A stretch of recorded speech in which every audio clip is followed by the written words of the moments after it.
July 11, 1944. Near Saint-Lô, Normandy. The morning fog still clings low over the hedgerows. When the first distant rumble reaches the German outpost, Feldwebel Erich Brandt lifts his head from behind a tangle of thorny brush, squinting toward the narrow farm lane. His MG-42 team pauses their quiet breakfast, black bread still in hand, as the vibration grows stronger, rolling through the damp earth. Then comes the metallic clatter. Tracks heavy ones. Brandt smirks. Amerikaner Panzer, he mutters. Probably another one of those tall, gasoline-filled Shermans. Easy to spot. Easy to burn. The younger soldiers chuckle. They'd seen burning M4s before, turret blown open. Smoke rising in a pillar visible for kilometers. To them, the Sherman is a joke, clumsy, weakly armored, and foolishly relying on a flammable engine. The propaganda posters back in Paris had mocked it openly. The American Ronson lights up every time. Behind the German position, the hedgerows rise like walls, thick, ancient, and nearly impossible for armored vehicles to cross. To any trained eye, it looks like the perfect trap for Allied tanks. Brandt shifts his MP-40 across his lap and waits, certain the Americans will blunder straight into their kill zone. But as the rumbling grows louder, something feels off. The sounds aren't hesitant. They aren't probing. They're steady. Confident. A young private crawls up beside him. Feldwebel, should we signal the Pack 40 team? Brandt shakes his head. Let them come closer. Waste no shells until you see the armor.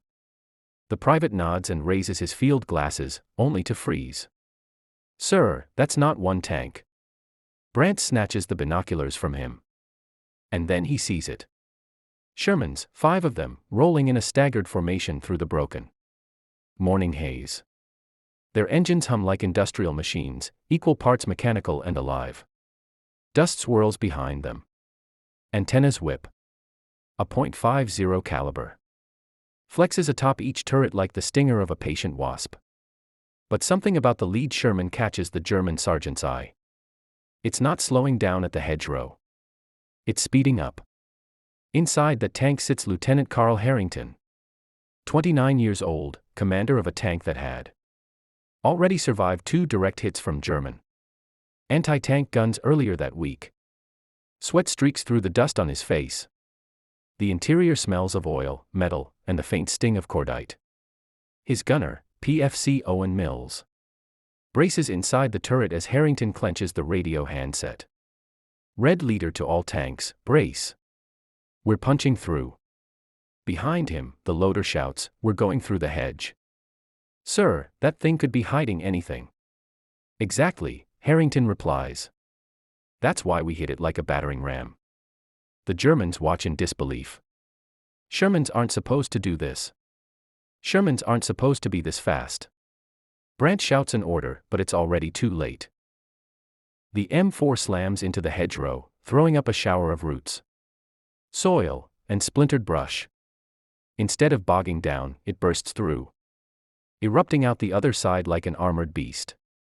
For the first time that morning, Brandt feels something unfamiliar. A flicker of doubt. The Sherman 75mm gun levels directly at a camouflaged MG nest. Mills barely has to adjust aim. Target front. The tank fires. The hedgerow explodes in a violent bloom of dust and smoke. German soldiers dive for cover as the remaining Shermans burst through behind the lead tank. One after another, unstoppable, turning what had seemed like an impenetrable natural fortress into shredded earth. Brandt finally screams the order. Pack 40, fewer.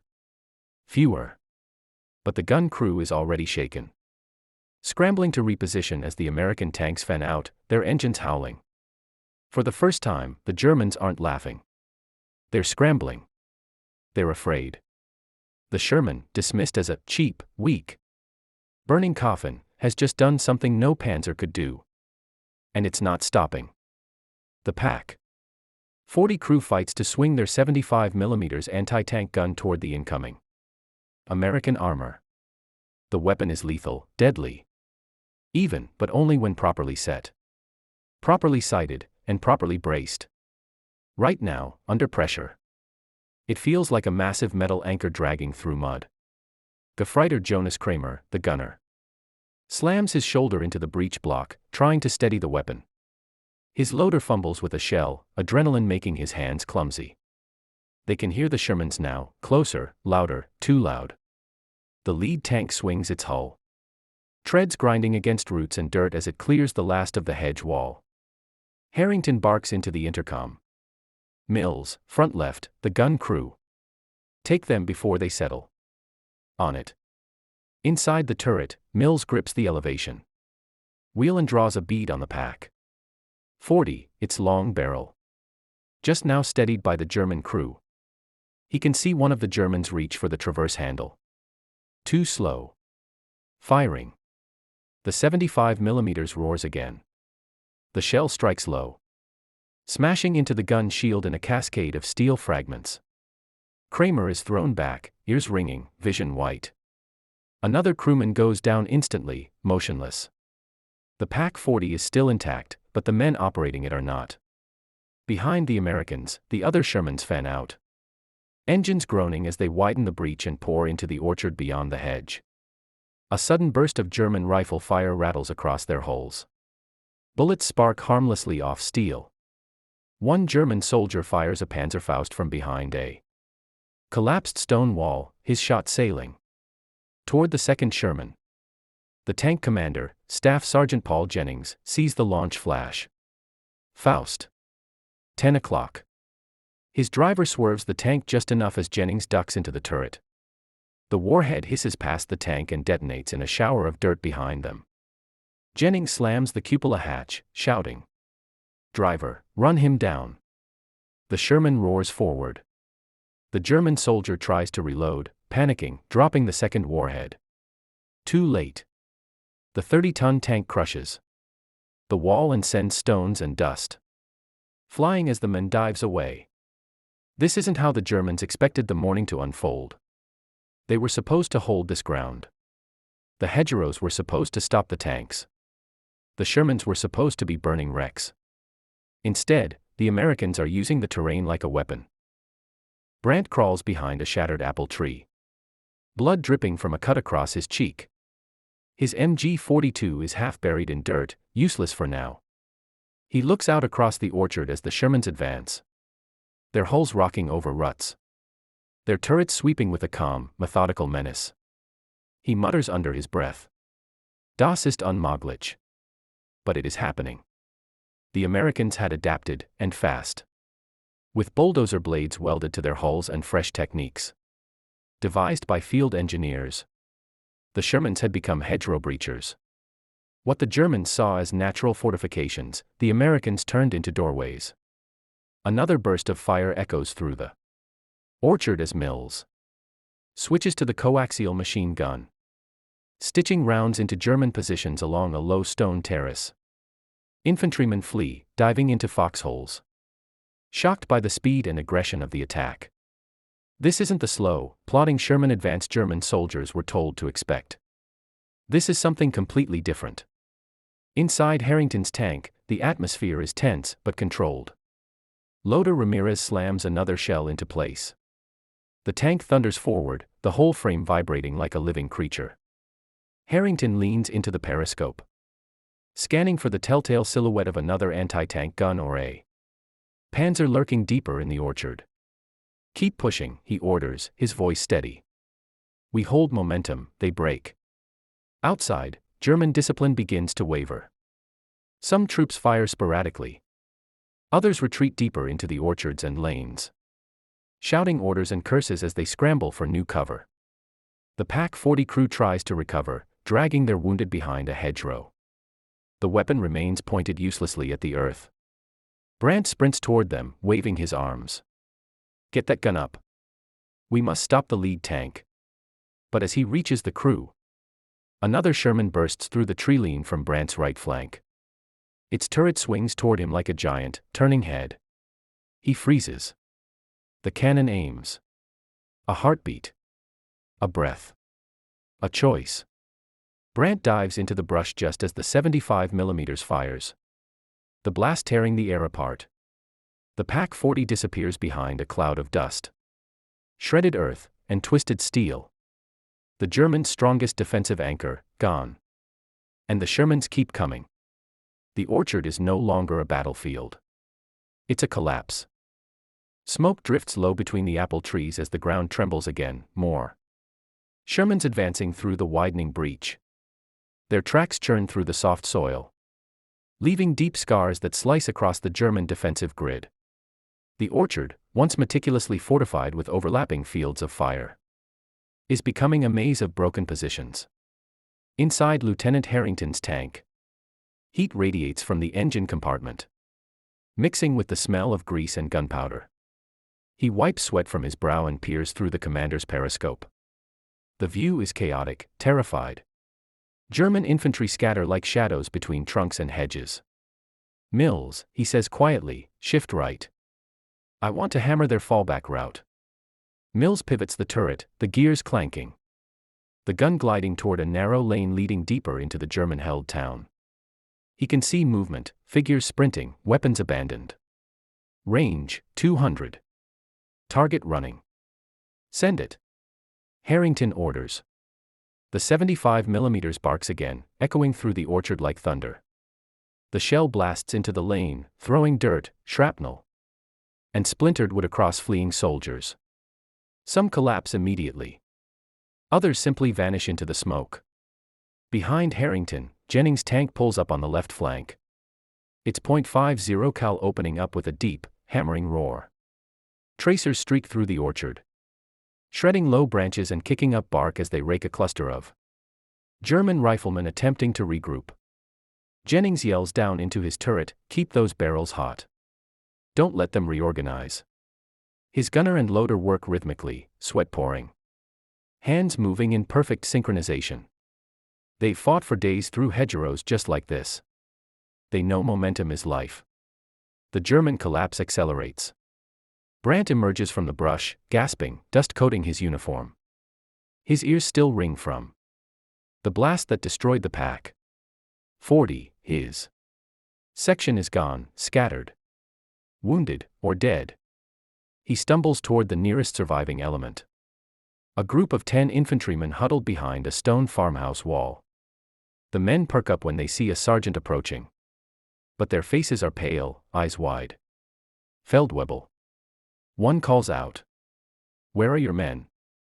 Brandt stops, breathing heavily. "Gone," he says simply. "Listen to me. We need to fall back to the second line, regroup, and..." He never finishes his sentence. A Sherman bursts through the rear garden, unexpected, unstoppable. Its hull crushing a low stone fence as if it were paper. The German soldiers panic, scattering in every direction. Brandt dives behind a half-collapsed cart as the tanks bow gun peppers the area with machine gun fire, tearing up the ground around him. He presses himself flat, heart pounding, mud splattering across his face. The Americans have already outflanked them. The Germans aren't fighting a frontal assault anymore. They're fighting to survive. Inside Harrington's tank, Ramirez, the loader, slams another shell into the breach, his muscles screaming from strain. "That's 10 rounds in 5 minutes, he shouts. "You'll manage," Harrington replies. "We're not stopping." The tank lurches forward again, moving with purpose, with aggression, with the full weight of American doctrine pouring through Normandy's hedgerows. The German defensive line was designed to blunt the Allies. Instead, it's being rolled up like an old rug. The Shermans aren't just breaking through. They're dictating the pace of the entire battlefield. Further ahead, the orchard opens into a pasture ringed by more hedgerows. German reinforcements, roughly a platoon, arrive late, jogging into position with rifles and MG-34s. Their lieutenant sees the smoke and confusion and curses under his breath. "Positions! On the hedge! Machine gun front!" The MG-34 crew sets up and begins firing. A long, rattling burst rips across the pasture, sending sparks off the lead Sherman's glacis plate. Jennings' tank absorbs the fire and keeps moving. Turret now swinging toward the hedge. "Gunner, rake that line!" A torrent of .30 caliber fire erupts, tearing through leaves, branches and bodies alike. The German line wavers again. But their lieutenant is determined. Hold! Reinforce left! Panzerfaust forward! Two soldiers dash toward a gap in the hedge. Panzerfaust slung over their shoulders. Harrington spots them. Driver, hard left, cut them off! The Sherman pivots, tracks biting deep. The would-be anti-tank team skids to a halt, staring. Directly at a tank charging toward them. One freezes. The other tries to aim, trembling. Too slow. The Sherman hits them like a tidal wave. The infantry line buckles. And then it breaks. Through the smoke, Brandt sees it clearly. Their laughable enemy tank has become the spearhead of a mechanized storm. Fast, coordinated, relentless. The M4 is no longer a joke. It's the reason the German defensive line is disintegrating. Beyond the next hedgerow, concealed behind a sunken lane, lies a weapon the Americans haven't seen yet, a StuG 3 assault gun. Its low, squat silhouette blends into the shadows beneath a chestnut tree. Its crew, veterans from the Eastern Front, have been waiting for a moment exactly like this. Unteroffizier Karl Dietrich, the commander, peers through the periscope, watching dust clouds rise as Shermans advance into the open pasture. He sees inexperienced infantry running. He sees the Pack 40 destroyed. He sees the orchard torn apart. But he does not see defeat. Not yet. Gunner, Dietrich says calmly. Sherman, 200 meters. Closing fast. Hold, hold. His gunner steadies the long 75mm barrel. This isn't a panzer. They don't need to maneuver. They are hunters by design. Ambushers. They let the target come. Meanwhile, Harrington's lead Sherman rolls forward, unaware of the threat lurking just beyond the hedgerow. Inside the tank, the crew is running hot, sweaty, exhausted, firing constantly. Sir, Ramirez pants, we're running low on AP rounds. Keep he ready, Harrington replies. At this range, anything soft is a target. Jennings' tank crawls up beside them, his turret scanning the tree line. This is too easy, he mutters into the radio. Feels wrong. Feels like something's watching us. Something is. Dietrich's breathing slows. Fewer. The StuG's cannon snaps with a violent crack, quieter than the Sherman's. 75mm, but deeper, angrier. The round whistles across the pasture. It slams directly into Jennings' Sherman. The explosion punches into the side armor, ripping through steel and sending a geyser of fire and debris skyward. The tank jerks violently, smoke billowing from the entry wound. Inside, flames erupt across the ammo rack. Jennings doesn't hesitate. Bail out. Bail out. Go. His crew bursts from the hatches in a frenzy, some on fire. Others coughing violently as they tumble to the ground, rolling through grass and mud. Harrington sees the hit. Mills, direction of fire, 3 o'clock. StuG or a pack, something big. But the StuG is already reloading. Dietrich's gunner slams another shell into the breach. Sweat streaks down his forehead. He adjusts elevation, steadying for a second shot. Target second Sherman. Harrington's tank. Ramirez shouts, incoming left, brace. The StuG fires again. The round streaks across the battlefield, but misses by inches, smashing into the earth and sending a plume of soil across Harrington's hull. Driver. Hard right. Break his line of sight. Harrington snaps. The Sherman pivots sharply, engine screaming as it charges toward a thick hedgerow. Branches slap against the armor. Mills frantically scans for the source of the shots. There. Low hull profile, sunken lane. Harrington's eyes widen. StuG. Clever bastards. The StuG gunner reloads yet again. He is fast. Too fast. Dietrich murmurs, one more shot. But the Americans refuse to sit still.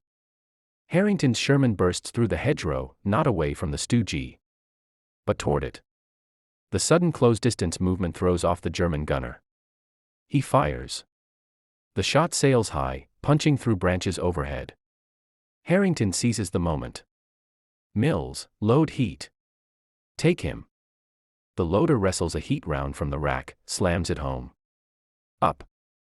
Mills swings the turret, struggling to align on the low-lying StuG. Come on, come on.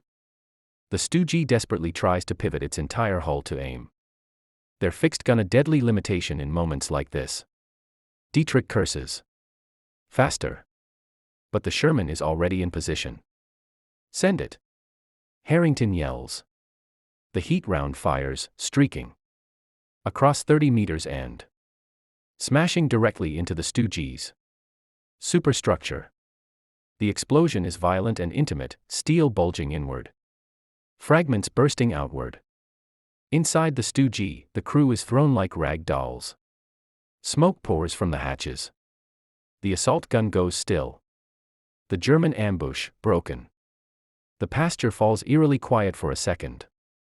Smoke hangs in the air like a ghost.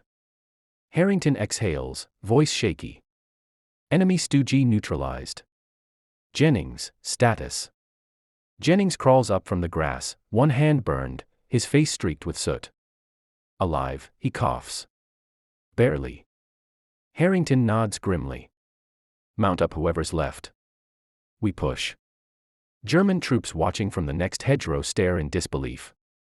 The StuG, one of their most feared ambush tanks, has just been charged and destroyed by an M4 Sherman. Whatever jokes they once made about the Ronson are dead. What they face now is a tank crew fighting with fire, audacity, and impossible momentum. The defensive line is not just broken. It is unraveling. Smoke still clings to the ruined StuG as Harrington's Sherman grinds past it.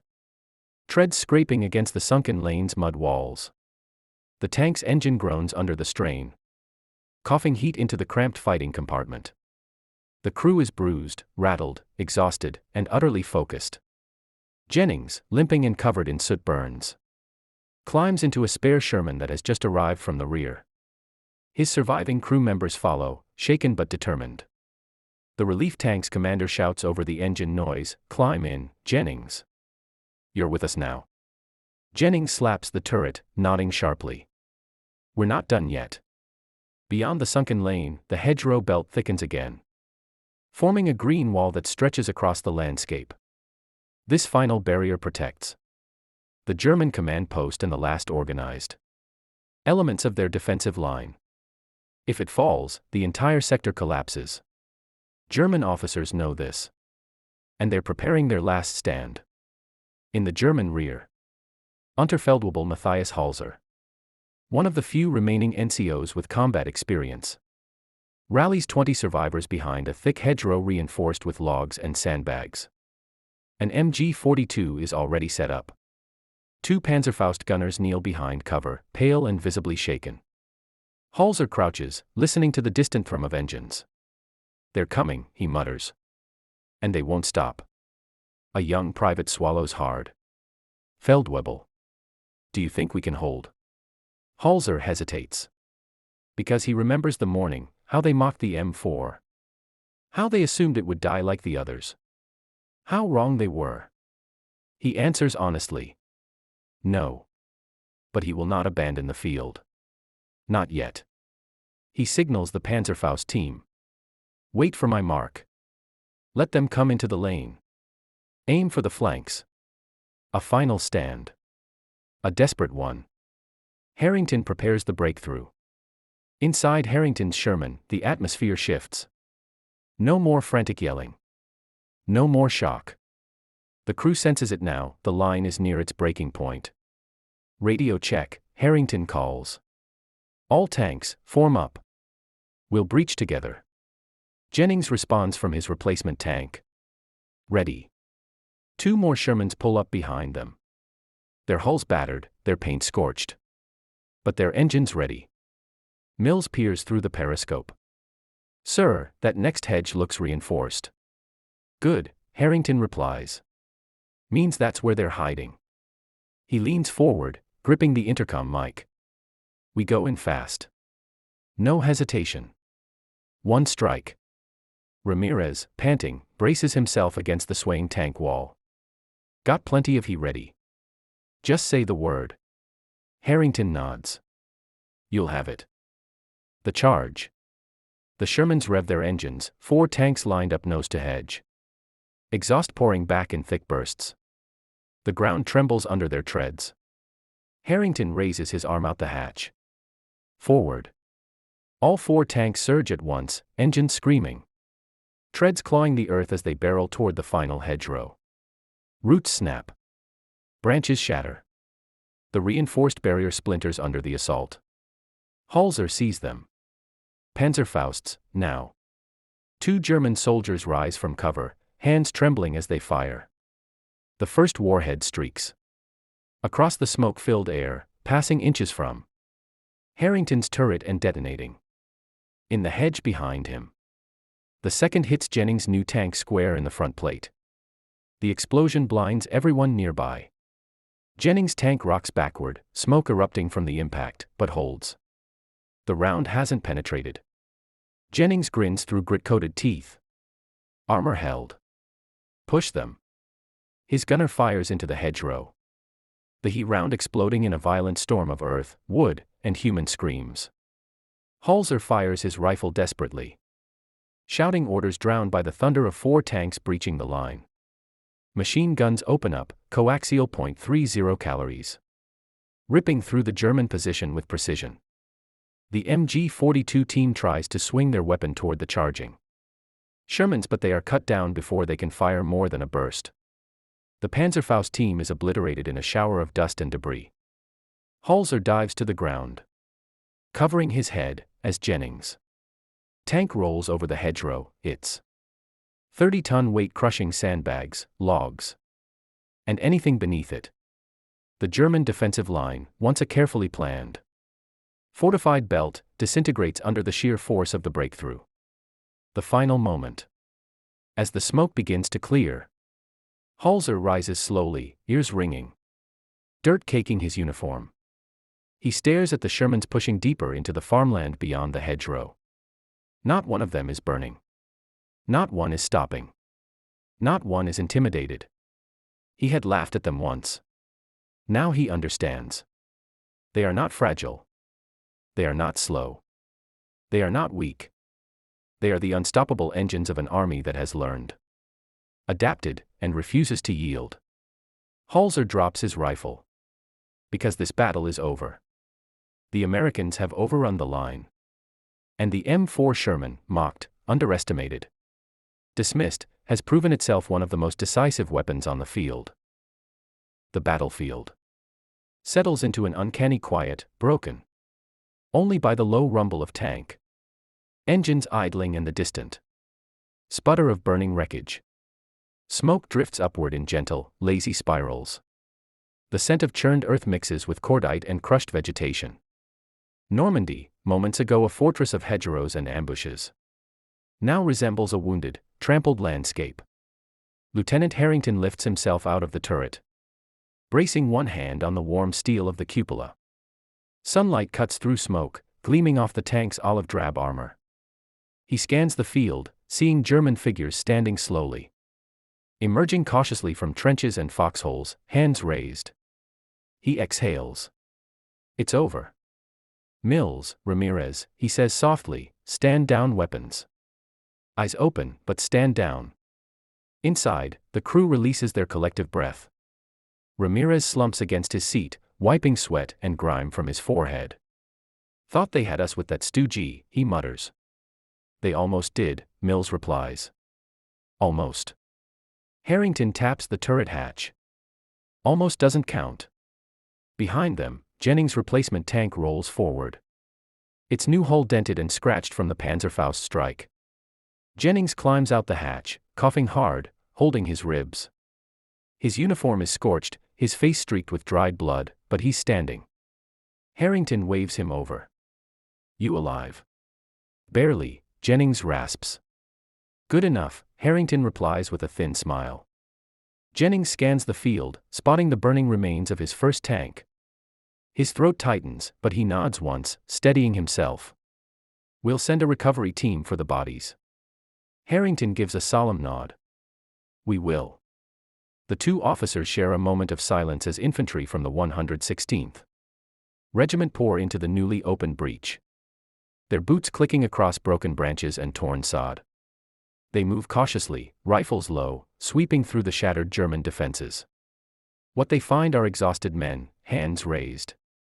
Weapons discarded, their morale spent. Holzer is among them. He kneels beside the ruins of the Hedgerow fortification. Head down, helmet tilted forward.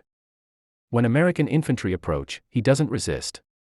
He simply lifts his hands and places them on his helmet. One of the American sergeants, rifle slung, approaches cautiously. "You all right?" Holzer looks up slowly, eyes hollow. His voice is quiet, carrying the weight of disbelief.